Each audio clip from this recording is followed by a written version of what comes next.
Hello viewers, আসসালামু আলাইকুম। Dinajpur regional 2024 primary ক্যাটাগরির প্রবলেম নাম্বার 4 চিত্রে এখানে একটা চিত্র দেখতে পাচ্ছ তোমরা। চিত্রে লেখা আছে যে AB = 5, মানে এবির দৈর্ঘ্য 5, তারপর সিডির দৈর্ঘ্য তোমার কত 12, সিডির দৈর্ঘ্য 12, ডির দৈর্ঘ্য হলো 3, ডি কোথায়, এই তোমার ডির দৈর্ঘ্য 3, এবং GH এর দৈর্ঘ্য হলো GH এর দৈর্ঘ্য 2 আর AH এর দৈর্ঘ্য হচ্ছে 2, এবং এই ABCDEF যে ABCDEF GH সম্পূর্ণ যে ক্ষেত্রটা দেখতে পাচ্ছ আবদ্ধ ক্ষেত্র, এই ক্ষেত্রটার ক্ষেত্রফল হলো 70 বর্গ একক। তো FG বাহুর দৈর্ঘ্য কত, তার মানে এই বাহুটার দৈর্ঘ্য আমার কাছে চাওয়া হয়েছে। আচ্ছা, যদি প্রবলেমটা নিজেরা সলভ করতে পারো নিজেরা করবে, আর যদি না পারো তাহলে আমার ভিডিওটা দেখে নিবে।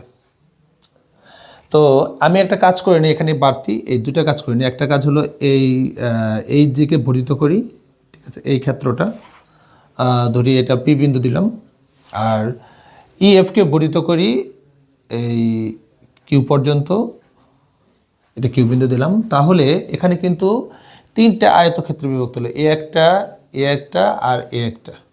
এই তিনটা আয়তক্ষেত্রের মধ্যে AHPB ক্ষেত্র, এটা একটা আয়তক্ষেত্র, আর আয়তক্ষেত্রের ক্ষেত্রফল তুমি জানো দৈর্ঘ্য গুণন প্রস্থ, তার মানে 5 × 2, 5 × 2 = 10, এত বর্গ একক হবে এই ক্ষেত্রটার ক্ষেত্রফল। এরপরে তুমি ইচ্ছা দেখো যে এই ক্ষেত্রটার এই আয়তক্ষেত্রের নাম হচ্ছে DEQC ক্ষেত্র।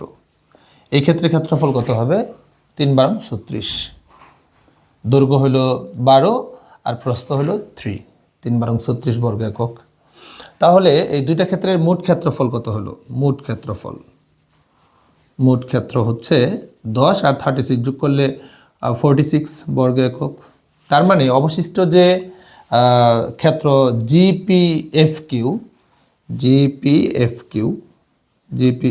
ক্ষেত্র, এই ক্ষেত্রটার ক্ষেত্রফল কত থাকবে, সম্পূর্ণ 70 থেকে 46 তুমি বাদ দিয়ে দাও, তাহলে এত বর্গ একক হলো 70।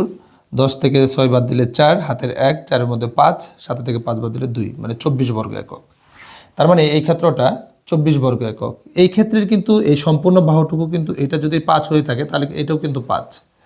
এর মধ্যে আবার HG হলো কত, 2, তার মানে এটা হয়ে গেল 3। চিত্রটা যদি আমাকে একটু অড লাগতেছে, এটাই বড় দেখা যাচ্ছে, তুমি ধরে বুঝে নিবা আর কি। এটা 3 আর এটা হচ্ছে, এটা 3 হলে এটা কত, এই সম্পূর্ণ ক্ষেত্রের ক্ষেত্রফল কিন্তু 24 বর্গ একক। তাহলে 3 × 3 কিন্তু প্রস্থ গুণন দৈর্ঘ্য, বা তুমি এভাবে লিখতে পারো দৈর্ঘ্য গুণন 3 =